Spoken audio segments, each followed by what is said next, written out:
날씨가 너무 무더운데 얼마나 수고들 많으세요. 직장 생활하는 것이 녹록지가 않고 사업도 그렇게 녹록지가 않은데 아무리 불황이 와도 하나님은 불황 속에서 여러분을 축복하시고 153마리의 고기가 잡혀오게 하실 것입니다. 새 힘 주시고 능력 주셔서 모든 하는 사업에서 승리하는 여러분 되시길 바랍니다. 직장 생활에서 요셉처럼 높아지는 하나님의 축복이 있기를 바랍니다. 성령님께서 여러분을 도와주시고 새 힘을 주실 줄로 믿습니다. 우리 하나님 아버지와 나의 관계에 대해서 여러분과 함께 은혜의 말씀을 나누겠습니다. 한번 따라 하실까요? 하나님 아버지와 나의 관계. 네, 오늘 말씀의 제목입니다. 하나님 아버지와 나의 관계입니다. 제가 성경 66권 중에서 제일 좋아하는 성경이 요한복음이고, 그래서 요한복음을 제일 많이 읽고 묵상하는데, 그 중에서도 예수님의 마지막 설교 14장, 15장, 16장, 17장 이 4장을 많이 묵상하는 편입니다. 요한복음 13장에서 예수님이 성만찬을 하시고 세족식을 하신 이후에 제자들에게 유언적인 설교를 길게 하셨어요. 14, 15, 16, 17 이렇게 마지막 유언적인 설교를 하시게 되는데, 그리고 나서 18장으로 넘어가면 예수님이 십자가에 달려 돌아가시기 위해서 체포되시는 그런 장면이 나옵니다. 근데 예수님께서 그 마지막 설교를 하시는 이 14장, 15장, 16장, 17장에서 아버지라는 단어를 83번이나 사용을 하세요. 우리가 이 전체 성경 구절이 117절인데 제가 계산기로 나눠보니까 1.4절마다 한 번씩 아버지라는 이름을 부르고 계시는 거예요. 3절에 한 번 그렇게 아버지라는 이름을 부르십니다. 14장에 22번, 15장에 11번, 16장에 10번, 17장에 무려 40번이나 아버지라는 이름을 불러요. 제가 꼼꼼히 세어봤거든요. 여러분이 집에 가서 세어보셔도 아마 제가 세어본 거랑 똑같을 거예요. 이따가 시험 볼 텐데 83번 사용하셨다 하는 것을 꼭 기억하시기 바랍니다. 우리 옆에 분에게 83번입니다. 그 인사 나누겠습니다. 시작. 83번입니다. 아멘. 이 83번을 왜 유언적인 설교에서 이렇게 아버지라는 이름을 3절에 한 번씩마다 이렇게 부르셨을까? 하나님 아버지와 아들 예수님의 관계가 얼마나 소중하고 중요한가를 우리에게 가르치는 거예요. 그래서 오늘 힘들고 어려운 세상을 우리가 살아가는데, 프랑스 올림픽을 하는데 보니까는 온갖 동성애와 음란한 그런 퍼포먼스로 프랑스를 덮고, 이것이 다 세계의 공중파로 다 나가고 있거든요. 앞으로 아마 이 세계는 소돔과 고모라 성 같은 세계로 변할 것 같다 하는 생각을 제가 아주 깊이 갖고 8월 11일 날 폐막식을 해요. 다음 주일날. 그래서 여러분 다음 주일날 폐막식을 하는데, 그 폐막식에서 또 얼마나 많은 그 충격적인 영상이 세계로 송출될까 제가 걱정하며 기도하고 있습니다. 마지막 시대가 가까워지고 있어요.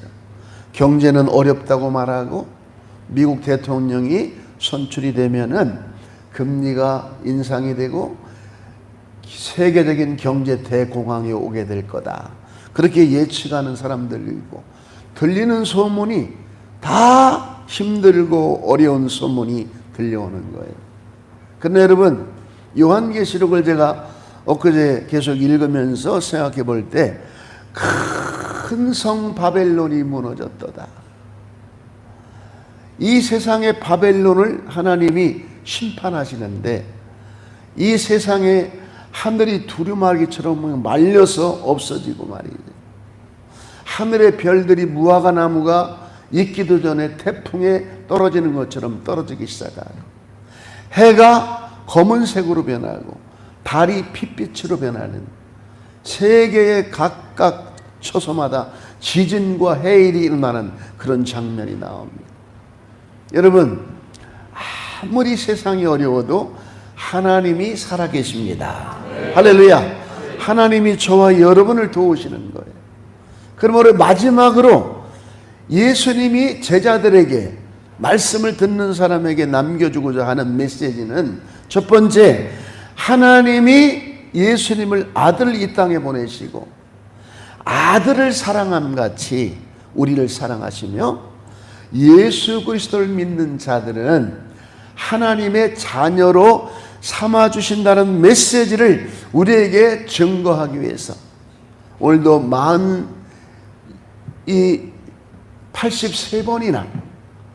83번이나 아버지라는 이름을 우리에게 불러주고 계시는 거예요. 아버지와 나는 하나다.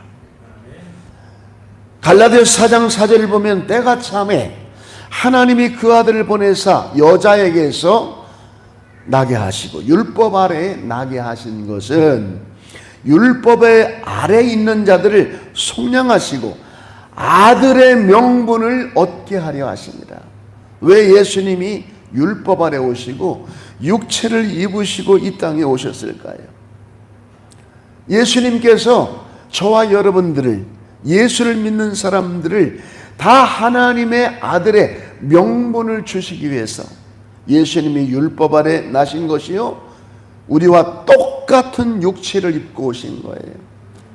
그래서 요한복음 1장 12절에 영접하는 자, 곧 예수 그리스도 이름을 믿는 자들에게는 하나님의 자녀가 되는 권세를 주신다고 말씀하신 줄로 믿습니다.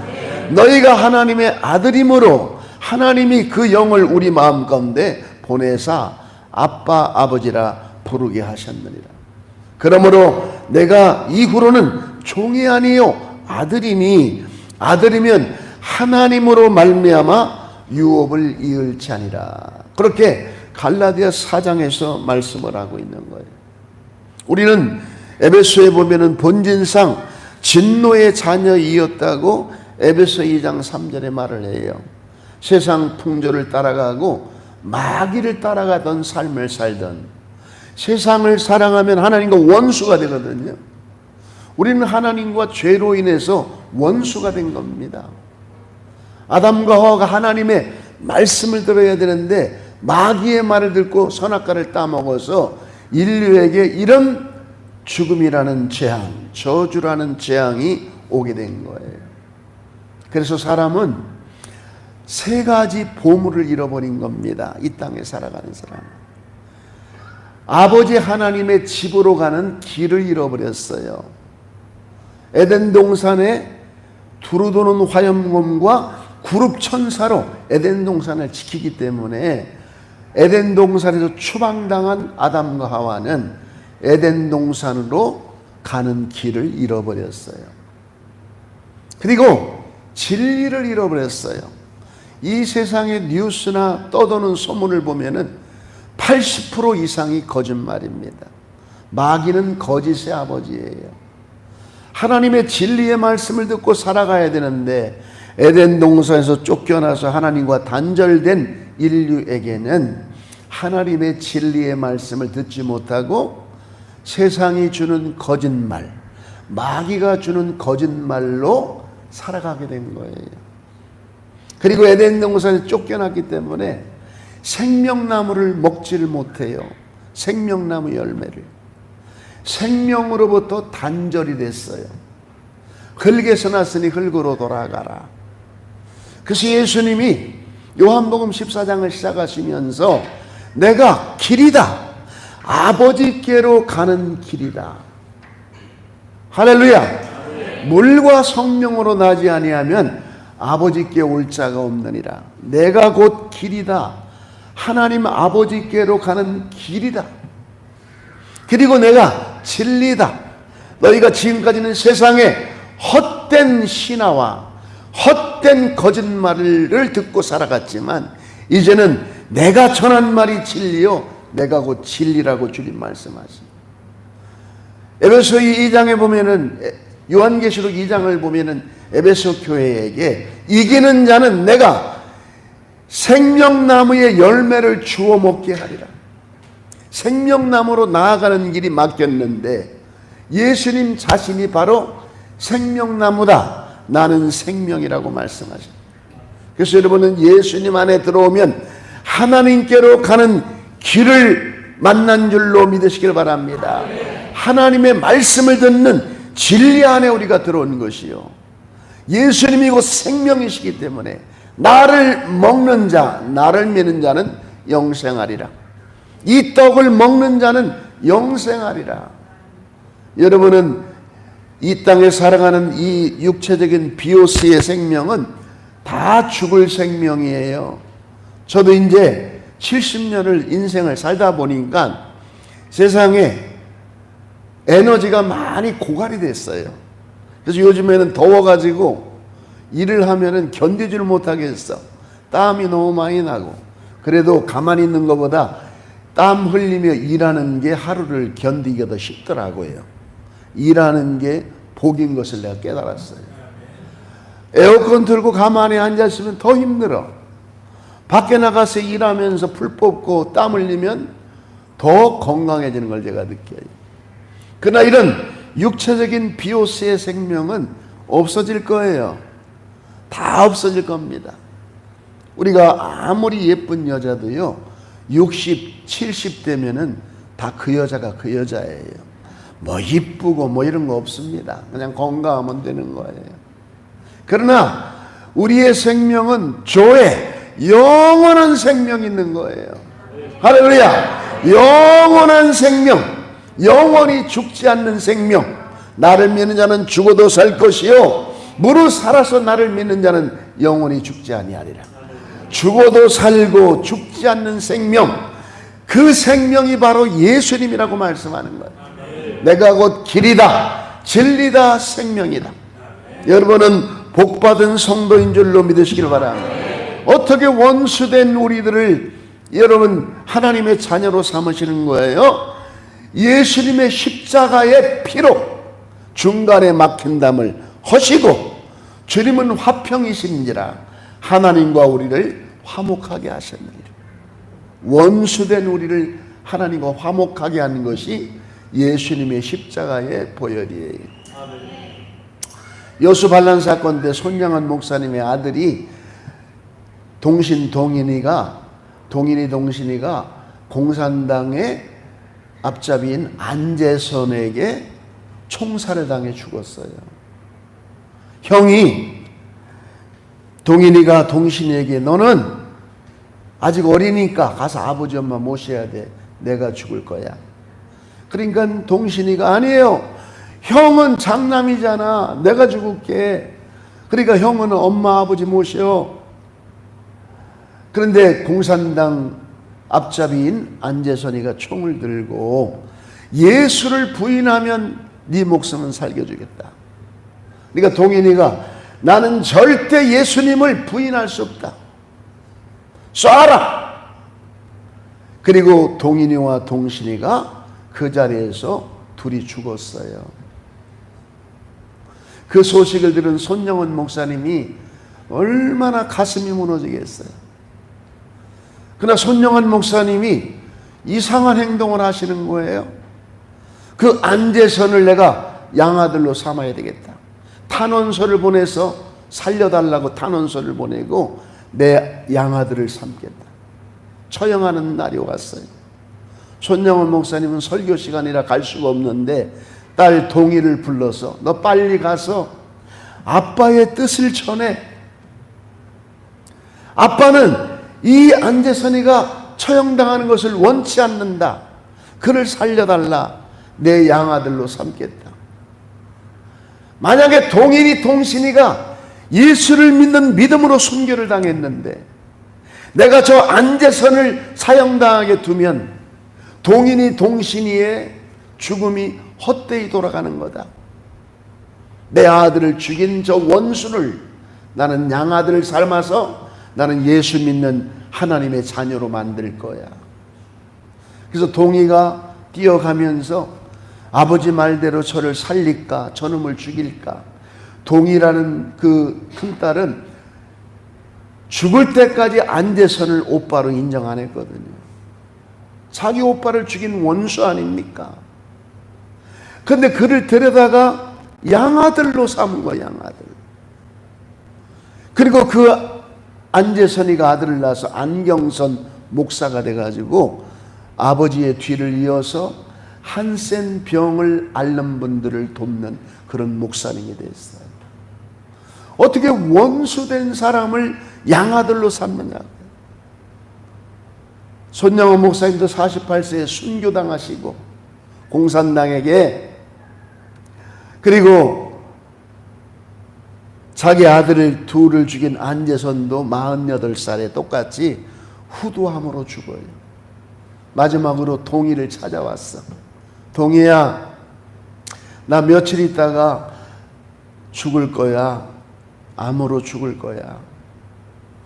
내가 천국에 가면 네 오빠 둘 앞에 무릎 꿇고 잘못했다, 속죄할게.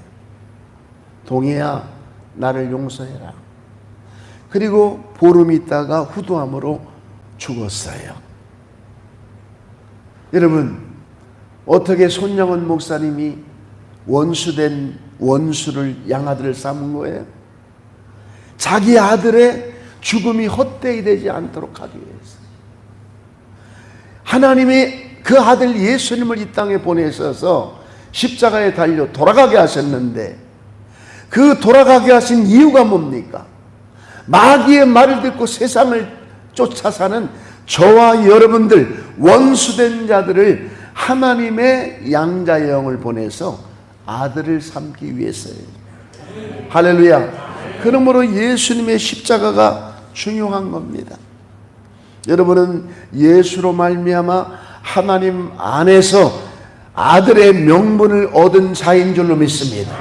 그럼 하나님은 이렇게 우리를 자녀를 삼으시는 목적이 뭐냐? 첫 번째는 우리 21절 오늘 요절 말씀을 다 같이 읽겠습니다. 시작. 내 안에 내가 아버지 안에 있는 것 같이 그들도 다 하나가 되어 우리 안에 있게 하사 세상으로 아버지께 나를 보내신 것을 믿게 하옵소서. 하나님이 우리 안에, 예수님이 하나님 안에 계시는 것처럼 저들도 우리 안에 있음을 알게 하옵소서. 하나님과 예수님과 성령님이 저와 여러분을 거처로 삼으셔서 우리와 함께 영원토록 계시기 위해서 우리를 자녀 삼으시는 겁니다.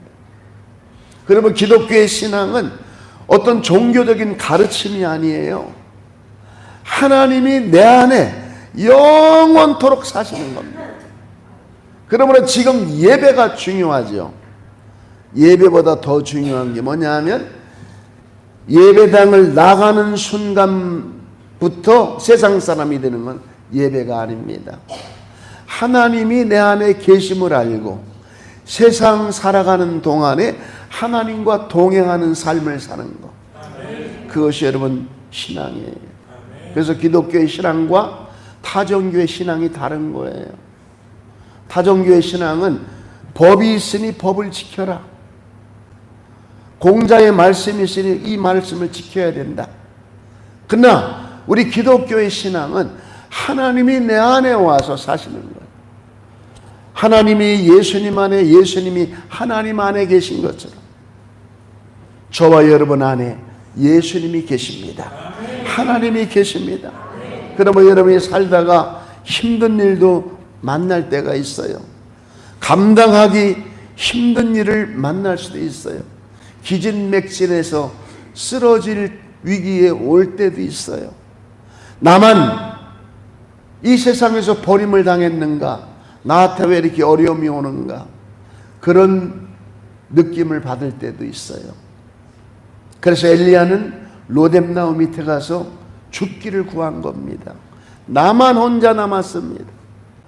다 죽었습니다. 하나님, 저도 죽여주세요. 그러니까 하나님이 뭐라고 말씀하셨어요? 내가 바알에게 무릎 꿇지 한 7,000명을 남겨두었다.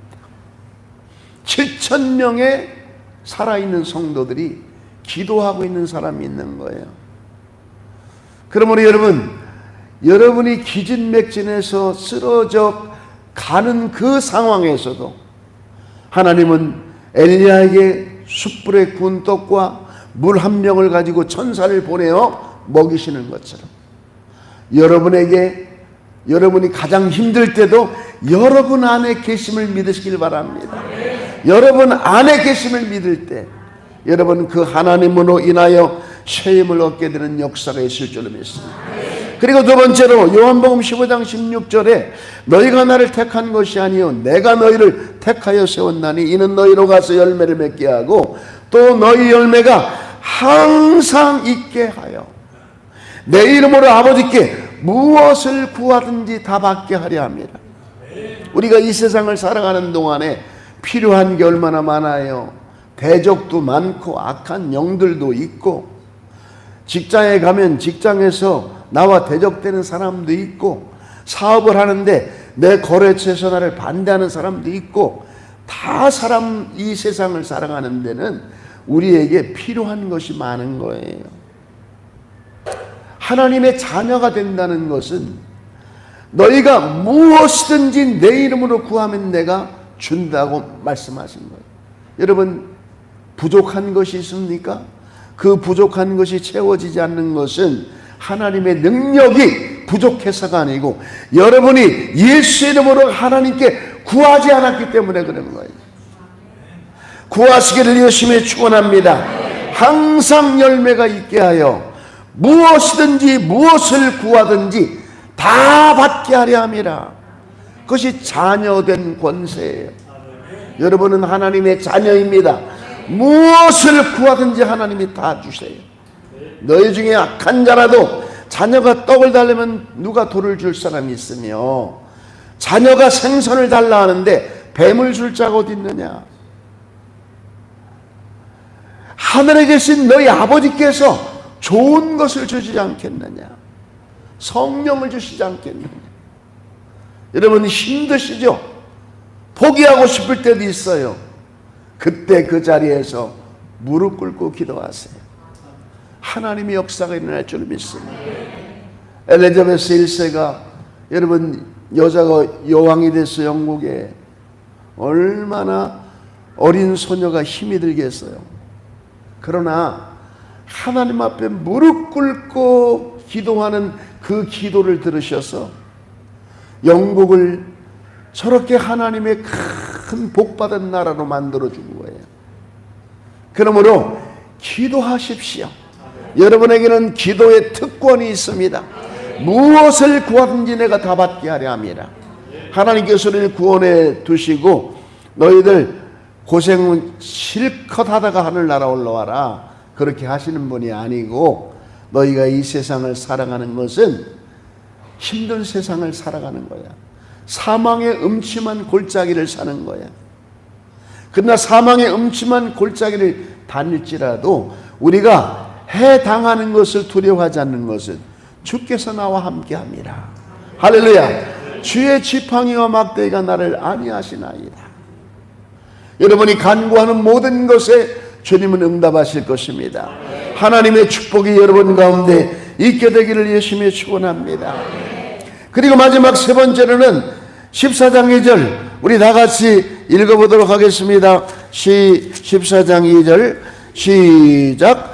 내 아버지 집에 거할 것이 많도다. 그렇지 않으면 너에게 일러시리라. 내가 너에서 거처를 예비하라고 가노니. 하나님이 내 안에 내가 하나님 안에 거하고 예수님이 내 안에 내가 예수님 안에 거하는 것은요 하나님의 집으로 들어가는 하나님의 권세를 받은 거예요. 우리가 자녀이면 상속자, 그리스도와 함께한 상속자라고 말합니다. 너희는 마음에 근심하지 말아라. 또 하나님을 믿으니 나를 믿어라. 내가 가서 거처를 예비하러 가노니 내가 가서 처소를 예비하면 내가 다시 와서 너희를 영접하여 나 있는 곳에 너희도 있게 하리라 말씀하셨어요. 여기서 거처, 처소라는 말은 영원한 대저택이라는 뜻이에요. 제가 LA에 부흥회를 한참 다닐 때 비버리 힐스를 구경시켜 준다고 그래서 갔거든요. 우리나라에 유명한 연예인들도 거기에 사는 사람들이 있고 대부호, 이 LA의 할리우드의 유명한 배우들이 많이 사는 동네예요. 별개 행정구역으로 비버리 힐스를 만들어서 34,000여 명의 선택받은 사람들이 살아갑니다. 얼마나 집이 크고 아름다운지 몰라요. 그래서 내가 거기에서 나는 여기 LA에 부흥회를 오긴 왔는데 저런 집에서 사는 사람들은 얼마나 행복할까? 나도 저런 집에 한번 살아봤으면 좋겠네.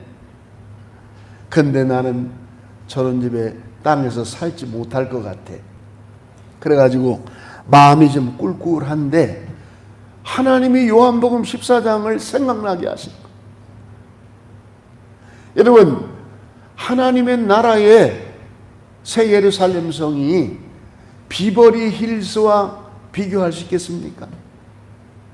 여러분은 지금 아파트에 사시고 그렇게 크지 않은 집에 사시지만은 여러분의 저택이, 영원한 저택이 기다리고 있다는 것을 마음에 믿으시면 아멘 하시기 바랍니다. 그것이 하나님의 나라에 있는 우리의 저택이에요. 그럼 우리가 이 땅 살아가는 동안에 좀 가난하게 살고 없이 살고 하나님의 영광을 위해서 우리가 살면서 남들보다 부유한 생활을 누리지는 못할지라도 하나님의 말씀대로 살아가고, 우리가 세상 사람은 11조를 합니까? 뭐를 합니까? 세상 사람은 11조를 다 술집에 갖다 쓰고 유흥에 쓰는 거예요. 우리는 담배 안 피우고 술 안 먹고 11조 드리고 감사하고 살아가는 거예요. 11조 드리는 사람과 안 드리는 사람이 엄청난 차이가 있을 것 같지만 11조를 안 드리는 사람, 세상 사람들은, 하나님이 없는 사람들은 술 먹고 유흥 쾌락에 그 돈을 다 쓰고 있는 것입니다. 그러나 우리는 거룩하게 살며 11조 생활하고 감사 생활을 하며 넉넉하지 못한 삶을 살아갈지라도 여러분의 저택은, 영원한 저택은 하나님의 나라에 기다리고 있는 거예요. 그 열쇠를 주실 것입니다. 들어가는 열쇠를 주실 거예요.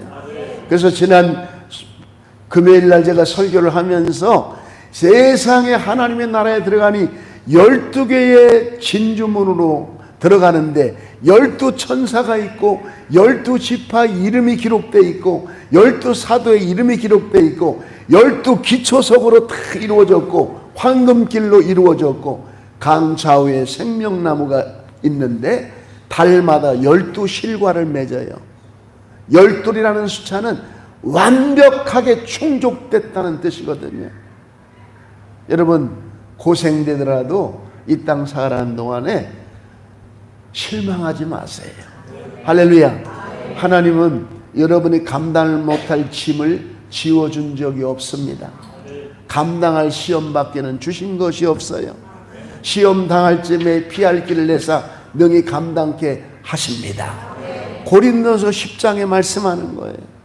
그러나 여러분이 이 땅 살아가는 동안에 좀 남들보다 풍성하게, 세상 사람들보다 부유하게 살지는 못할지라도 하나님이 먹을 것 입을 것 다 주시잖아요. 감사하고 사시기 바랍니다.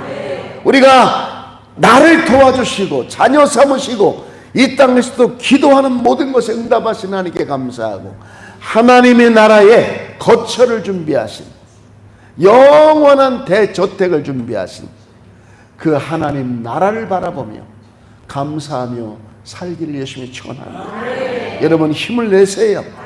역사해 주십니다. 여러분은 복받은 분들이에요. 한번 옆에 분을 축복합니다. 성도님은 대저택을 가지신 분이십니다 하고 인사 나누겠습니다. 성도님은 대저택을 가진, 그 대저택이 여러분 앞에 현실로 나타나는 날이 올 거예요. 여러분에게 하나님의 위로와 축복이 있게 되길 바랍니다. 우리가 말씀 붙잡고 1분만 기도할 때에 우리가 세상 살아가는 동안에 악한 마귀가 어둠의 세력이 다스리는 세상에서 우리가 힘겨울 때도 있지만 나와 함께 하시는 하나님, 내 안에 계시는 하나님, 내가 무엇인지 구하면 다 받게 하시는 하나님,